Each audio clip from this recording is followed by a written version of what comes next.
The shout hit the sidewalk like a gunshot. "Get your hands off my Bugatti." The man's voice cracked the air, sharp enough to make passers-by stop mid-stride. The midday sun glinted off the $19 million curve of crimson metal between them. Behind its wheel arch, the black-painted no-debt badge gleamed like a dare.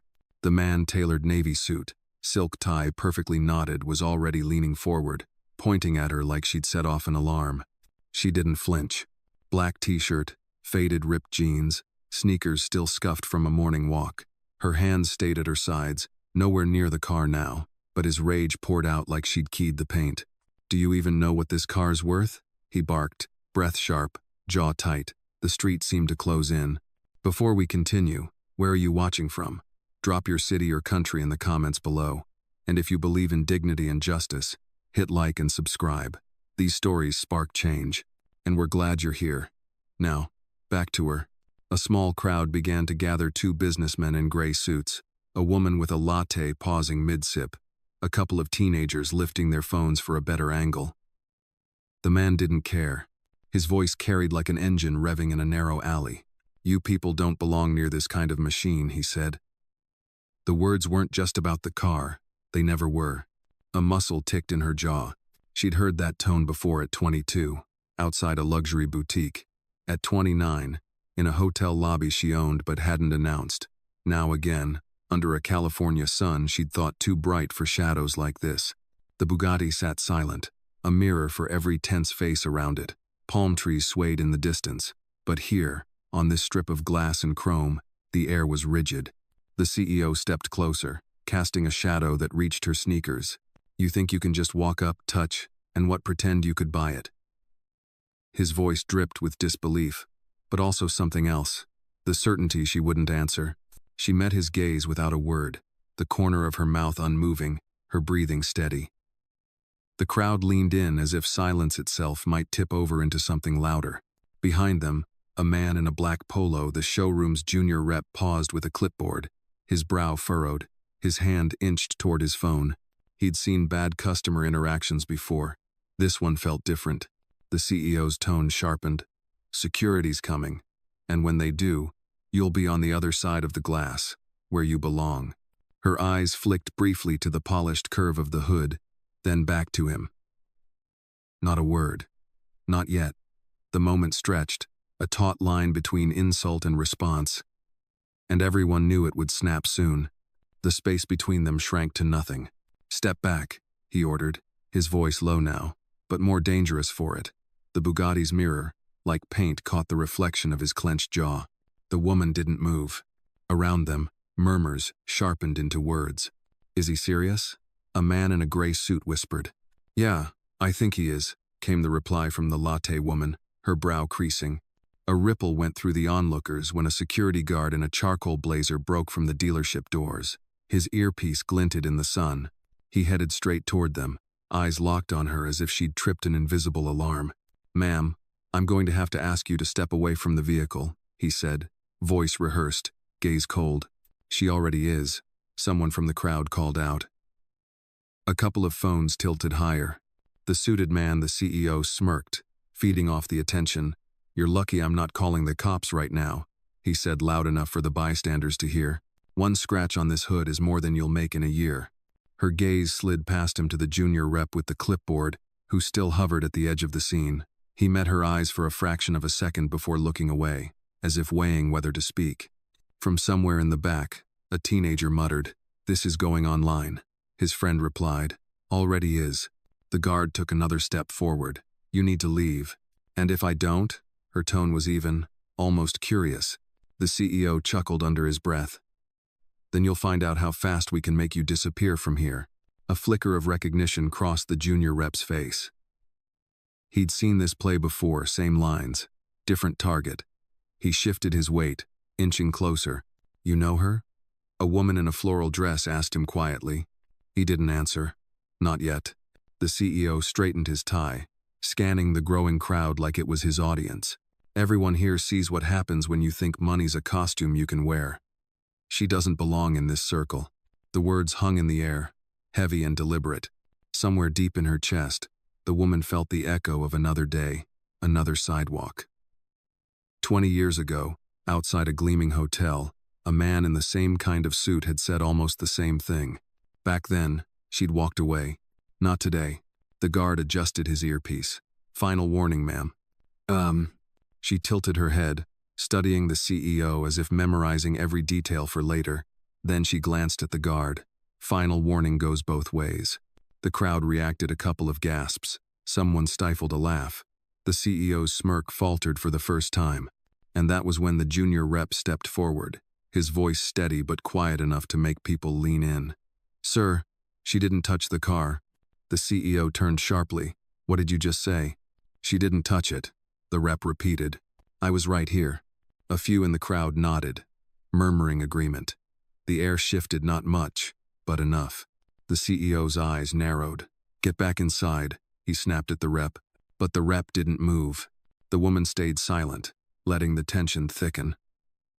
The moment was still building, and she knew exactly how to let it peak. The CEO's stare hardened, jaw set like the car's carbon fiber bodywork. "You heard me," he barked at the junior rep. "Inside, now." The rep didn't budge. The pause made the air heavier. Somewhere behind them, a delivery truck rumbled past, its engine a low growl that couldn't drown out the tension. The CEO shifted his glare back to her. "You think hiding behind a kid with a clipboard makes you safe? Number, you're leaving." The security guard stepped in, squaring his shoulders. "Ma'am, last chance." She didn't break eye contact with the CEO. "That's twice you've given me a countdown. What happens at 0? He smirked, but it didn't quite reach his eyes. "You'll be on the curb before you realize what happened." And then, in front of everyone, he reached for her wrist. A sharp intake of breath rippled through the crowd. Phones tilted up. The junior rep moved instinctively, but the guard blocked him with an arm. "You don't touch guests." A voice called out from somewhere in the back, a woman in a wide-brim hat, stepping forward now. Especially not for standing on a public sidewalk. The CEO didn't even look at her. "Guest? She's a liability standing this close to my car." The woman in the hat folded her arms. "That's not your sidewalk." His tone rose, each word meant to sting. "Do you have any idea what this paint job costs?" "It's more than her rent for a year if she even pays rent." A few people muttered. Someone scoffed. The line had shifted from arrogant to ugly. The security guard's hand hovered near her elbow. "Ma'am," she spoke first, still calm, still measured. "Touch me, and you'll regret it before you let go." The guard froze, uncertain. The CEO laughed, a short, humorless sound. "You people always think threats make you look strong." There it was 2 words that landed like a slap. "You people." The junior rep took a step forward, voice louder now. "Enough. She hasn't done anything wrong. Wrong is standing where you don't belong." The CEO shot back, his gaze cutting to the rep. "And if you want to keep your job, you'll remember who signs the checks." Her eyes flicked briefly to the dealership's glass facade, where the reflection of the growing crowd shimmered. More phones were out now, 3, 4 angles catching every word. From the edge of the circle, a teenager muttered, "This is gonna blow up." The CEO pointed toward the street. "Walk, now." She stayed still. No flinch. No step back. And then he made his final move, brushing past the guard, stepping between her and the car. And with a flourish of his hand toward the Bugatti, he barked, "Security. Escort her off the lot. If she resists, call the police. Trespassing, attempted vandalism, whatever sticks. Get her away from my property." Gasps rolled through the crowd. Her gaze didn't waver. "Your property?" The words came slow, almost soft, but the edges were sharp. The CEO tilted his head. "That's what I said." The junior rep shifted his stance. He'd seen enough. The moment for silence had passed, and he knew it. The silence stretched so long it became a presence of its own. Then she reached into her back pocket, not quickly, not nervously, but with the deliberate calm of someone picking the exact moment to move. From the crowd, a man whispered, "She's calling the cops?" Not kite. She slid a slim black phone into her palm, thumb hovering over a single contact. No scrolling, no searching, just one tap. "Carla," she said, her voice low but carrying. "Initiate the acquisition protocol. The red Bugatti on West Melrose. VIN ending in 3742. Yes, now." The CEO laughed, head tipping back. "Oh, this is rich. You think you can just—" She held up one finger not to him, but to quiet the noise around her. On the other end, Carla's voice came through crisp enough for those nearest to catch. "Confirmed. Funds ready. Dealer contact already in my queue. Shall I proceed to lock in the purchase order?" The junior rep's eyes widened. "Wait, you're serious?" She didn't look at him. "Not yet." "Proceed," she said into the phone. The CEO's smirk faltered for the second time that afternoon. "What kind of game is this?" "No game," she replied. "Just business." The guard glanced between them now, uncertainty flickering. "Sir, what's going on?" "Nothing," the CEO snapped. "She's bluffing." "Ove." Carla's voice returned, calm but brisk. "Dealer management is aware. They're pulling the keys from current display for transfer. Title paperwork will be ready in 10. The woman in the wide-brim hat let out a short, incredulous laugh. 10 minutes? The junior rep stepped forward. "If she's doing what I think she's doing, you might want to stop talking," he told the CEO quietly. The CEO ignored him, stepping closer to her. "You really think buying a car gets you anything here?" Her gaze stayed level. "Number. But buying this car gets me something you clearly thought I couldn't afford, space you tried to take away." Phones caught every word.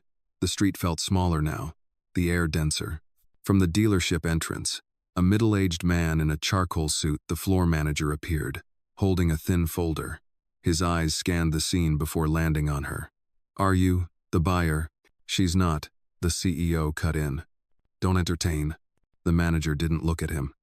"We just received a wire confirmation." Gasps again. A few murmurs. Someone in the crowd whispered, "She's actually doing it." The CEO's face reddened, the flush creeping up his neck. "This is ridiculous. That car's mine." The manager shook his head slowly. "Not anymore, sir." Her phone still in hand, she turned slightly toward the crowd, not to pose, but to make sure her voice traveled. "You were about to have me removed for standing near something I now own." The junior rep let out a low whistle, half disbelief, half admiration. The CEO's fists clenched. "You," but she cut him off, her tone sharp enough to slice through his words. "Me? I'm the reason that car's leaving this lot today, and not with you." The manager's words hung in the air like a verdict. "Not anymore, sir." The CEO blinked twice, as if the sentence needed translation. His gaze darted from the manager to her, then to the Bugatti, as if sheer disbelief could glue ownership back to his name. "You can't just—" he started, but she stepped forward, closing the distance until the red curve of the hood sat between them like a silent witness. Her voice was calm, but each word landed heavy. "You told me to get away from my own car. You called security. You threatened to have me arrested, and you did it because you decided I didn't belong here." The crowd shifted, sensing the moment turning. Phones rose higher. Someone whispered, "This is the part." She turned slightly, speaking now to the junior rep. "Tell him my name." The rep hesitated, his eyes darting toward the CEO, then back to her. "Ma'am, are you sure?" "Say it." He took a breath. "This is Miss Daniels, founder and CEO of Daniels Automotive Group." Gasps swept through the semicircle of onlookers. The woman in the wide-brim hat's mouth fell open. The teenager with the phone whispered, "Wait, she owns half the high-end dealerships in LA."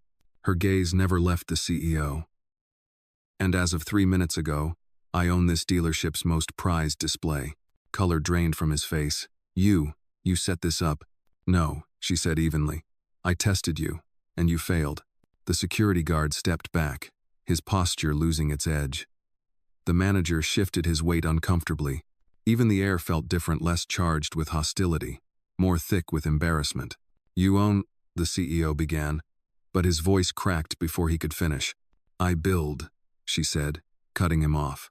"I create spaces where people are valued for who they are, not for what they wear. Spaces you clearly don't deserve to stand in." Someone in the crowd started clapping, slow, deliberate. Within seconds, others joined in. It wasn't loud, but it was steady, like a drumbeat marking the end of his authority here. The CEO glanced around, looking for an ally. There were none. Even the security guard's eyes were downcast. "You could have handled this differently," she continued. "You could have asked a question instead of making an assumption." You could have chosen respect over ego. He swallowed hard, his jaw tightening. But you didn't. The applause swelled just enough to fill the space between them. She stepped back, phone still in hand, and glanced at the Bugatti. "Have it detailed and delivered to my garage by 6, she told the manager. "Yes, ma'am," he said quickly. The CEO's lips parted as if to speak again, but nothing came out. She turned away from him, the conversation and the fight over. "Enjoy the view while it lasts," she said over her shoulder. "It won't be yours much longer." The crowd's applause faded into a hush, the kind of silence that leaves no place to hide. The CEO stood stiff, every inch of his tailored suit suddenly feeling like a bad disguise. His eyes darted toward the dealership doors, but no one moved to help him. Even the guard who'd shadowed him moments ago was studying the ground, his earpiece now a useless ornament. The floor manager shifted awkwardly, gripping the thin folder like it might anchor him. "Sir, perhaps we should—" The CEO cut him off with a glare, but the power in it was gone. "Don't," he said, though it sounded more like a plea than a command. The junior rep stepped forward, clearing his throat. "You owe her an apology," he said quietly, but loud enough for the nearest cameras to catch. The CEO's head snapped toward him. "Watch yourself." The rep didn't flinch. "Already am." A ripple of whispers moved through the onlookers. Someone muttered, "He's done." Another added, "Whole internet's gonna see this by tonight." 1. The woman in the wide-brim hat leaned toward a young man with a phone. "Tag me when you post it." The security guard finally looked up, meeting her eyes. "Ma'am, I didn't know who you were." She nodded once, not unkindly. "That's the point. You shouldn't have to know." His gaze dropped again. The CEO's breathing quickened. "You think this ends here? You think buying a car makes you untouchable?" Her response was calm, surgical. "My actions make me untouchable, and your actions just made you unforgettable for all the wrong reasons." The manager turned to the rep, voice low. "She's the owner of Daniel's Automotive?" The rep nodded. "And you just watched him insult her in front of half the neighborhood." The manager's shoulders sagged. "Corporate's going to bury us." The teenager with the phone checked his screen. Too late. The video's at 25,000 views." The CEO's jaw clenched. "Delete it." The teenager grinned. "Can't delete the truth, sir." Even the guard smirked at that. The woman took one small step toward the Bugatti, resting a hand lightly on its fender, not in ownership, not in triumph, but in quiet finality. "This isn't about a car," she said, scanning the faces around her. "It's about how you treat people when you think no one's watching." The wide-brim hat woman called out, "We were all watching." The crowd murmured in agreement, and the CEO looked smaller with each passing second, his earlier dominance evaporating in the California heat. She turned back to the manager. "I'll be back at 6. Have the paperwork ready, and make sure my keys aren't anywhere near his hands." "Yes, ma'am," the manager said quickly. She started to walk away, the crowd parting for her like a tide. Behind her, the CEO finally broke, muttering something under his breath that no one could quite catch. The rep heard it, though, and his response carried, "You should hope she never hears that, or this will get worse." The CEO's shoulders sagged.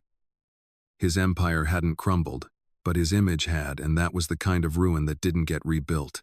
She stopped halfway down the sidewalk. The murmur of the crowd dimmed as they realized she wasn't leaving, not yet. Turning back, she locked eyes with the floor manager. "Patch me through to your regional director," she said, her voice cutting through the air like a clean blade. The manager hesitated. "Ma'am, now?" "Now," she repeated. He fumbled for his phone, stepping aside to make the call. The CEO scoffed, but there was no real heat behind it. "Trying to make a scene?" She didn't even glance at him. "I'm ending one." The call connected on speaker. A crisp, professional voice answered. "This is Mr. Lowe, Regional Director. How can I help you?" "This is Amina Daniels," she said evenly. "Effective immediately. Revoke all showroom access privileges for Robert Kane." The CEO's head jerked. "What?" The director's voice tightened. "Ma'am, that's a major. Compliance review will justify it," she cut in. "You'll find multiple violations today alone. I'll be forwarding footage and witness statements within the hour." The manager glanced at the CEO, who now looked like he was standing on a fault line about to give way. Mr. Lowe didn't argue further. "Understood. I'll initiate the suspension protocol. The CEO took a step forward. You can't just... I can, she said, her gaze fixed on him, and I just did.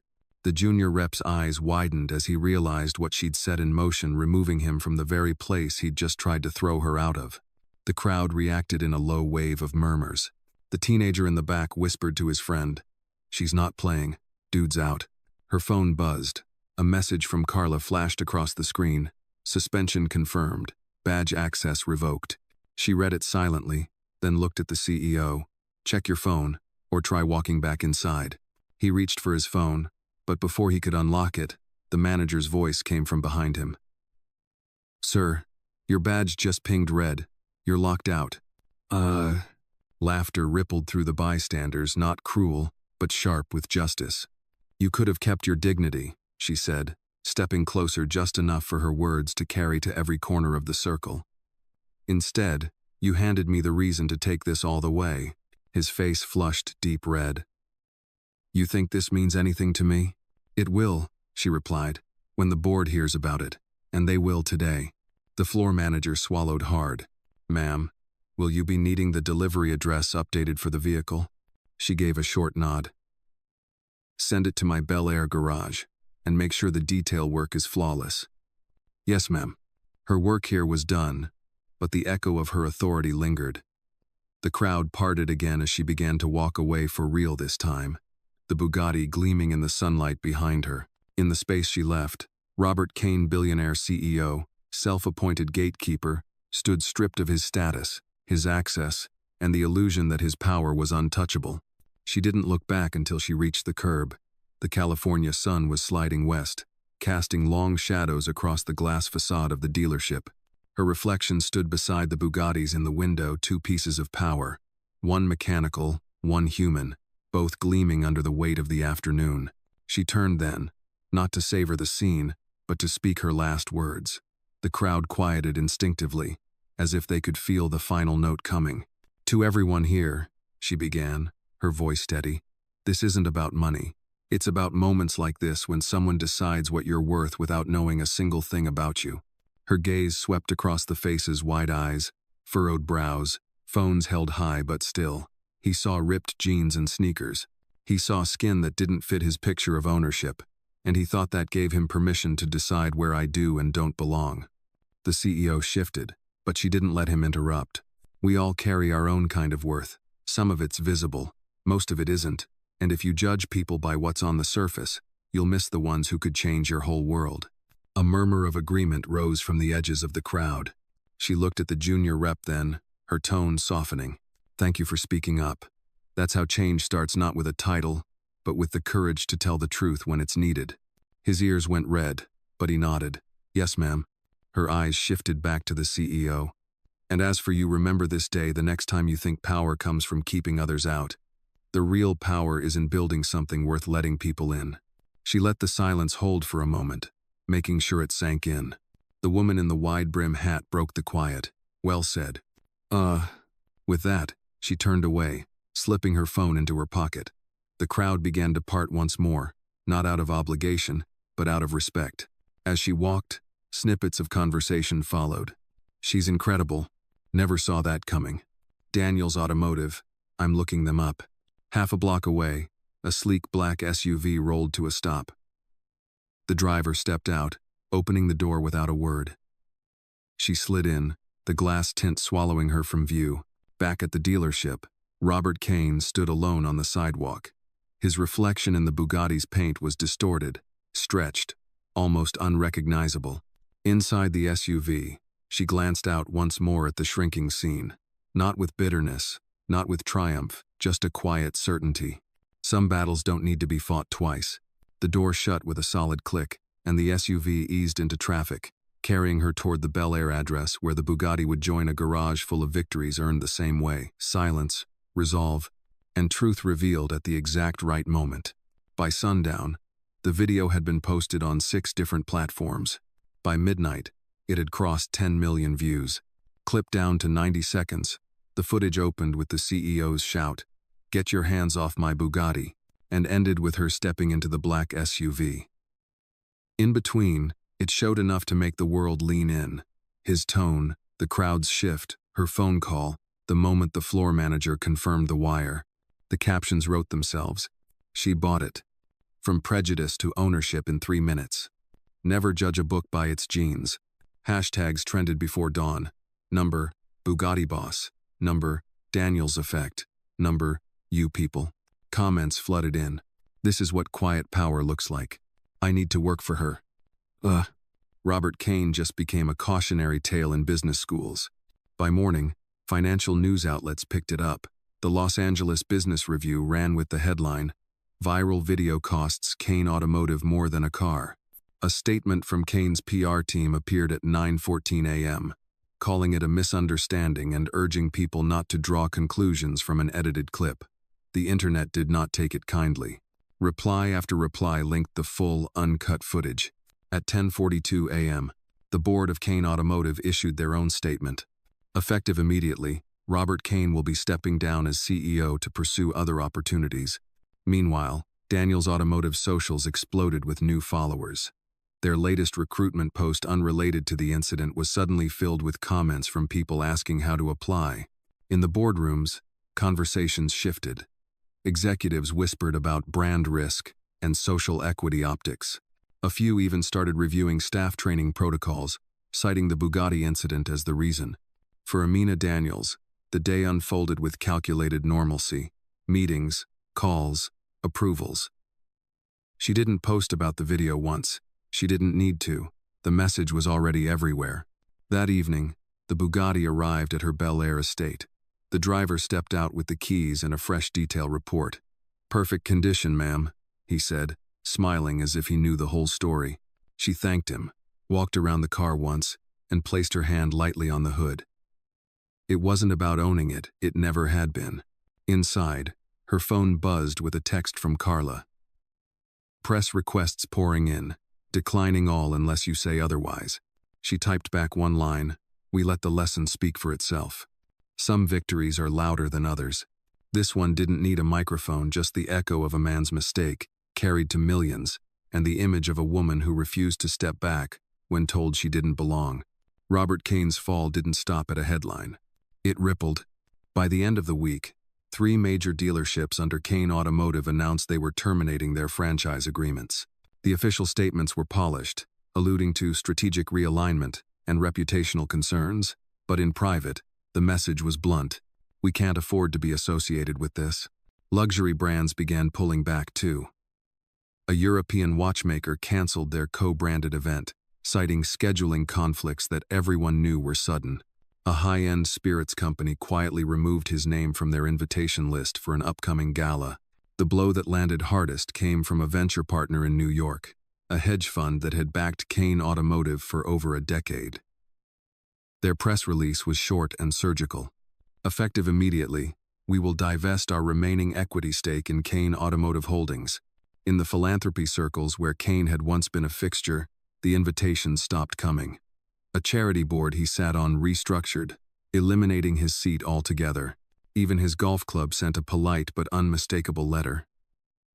"We believe it is in the best interest of all parties that your membership be placed on indefinite hold." Friends began to keep their distance. Calls went unanswered. Texts went unreturned. Business partners who'd once jockeyed for his time now claimed they were traveling or in meetings. The viral video had done more than damage his image, it had crystallized it. He was no longer Robert Kane, the billionaire with a Bugatti. He was Robert Kane, the man who underestimated the wrong woman on the wrong sidewalk. Meanwhile, the junior rep from that day, Eli, found his inbox flooded with job offers.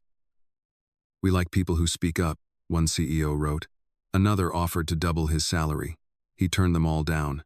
Daniels Automotive had already promoted him, and he wasn't going anywhere. For Amina, the ripple was quieter but no less significant. Calls came from investors she hadn't heard from in years, from CEOs who wanted to talk partnerships, from young entrepreneurs who just wanted to say thank you. One email stood out from the board of a luxury automotive association. "We would be honored if you would consider serving as our new chair." She read it once, then twice, before forwarding it to Carla with a note. "Let's discuss Monday." Robert Kane, for his part, retreated from public view. The Bugatti he'd once flaunted now lived in someone else's garage. His name, once a ticket into every room, had become a warning.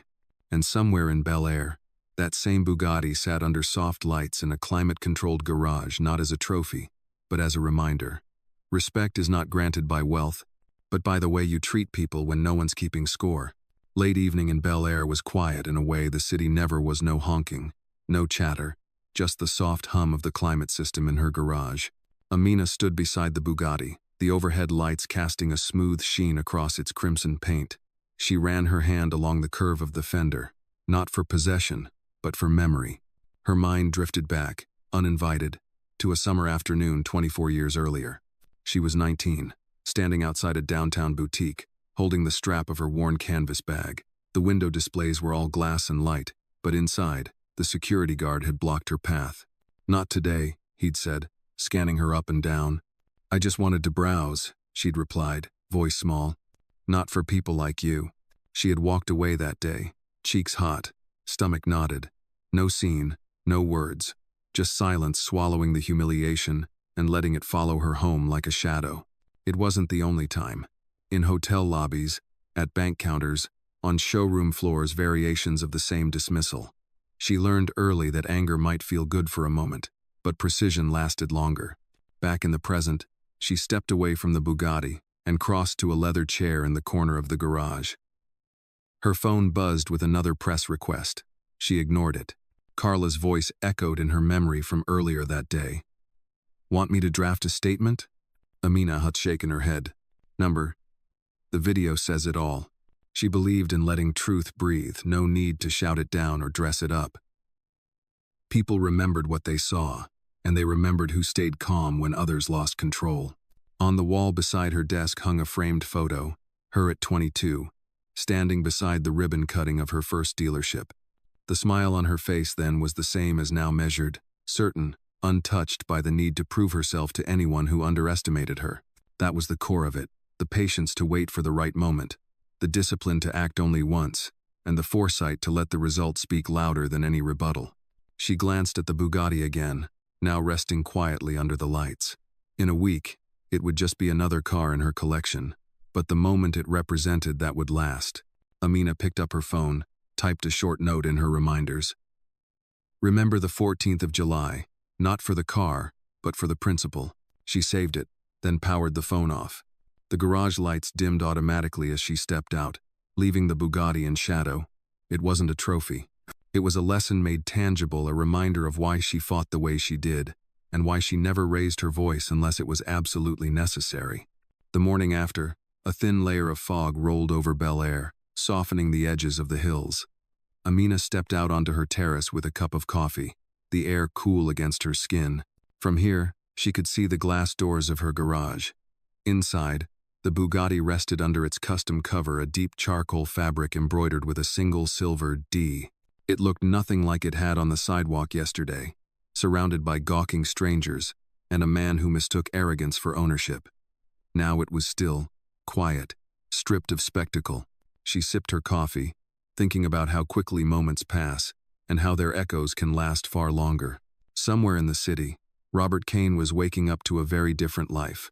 Maybe he'd watch the video again. Maybe he'd convince himself it was unfair. Maybe he'd realize it was exactly fair. Her phone buzzed once on the table. Carla's text read, "Video at 42 million views. Do you want to issue a closing comment?" She typed back, "No comment. Let the silence speak." Setting the phone aside, she watched the fog lift, revealing the clean lines of the garage and the faint reflection of the Bugatti in the glass.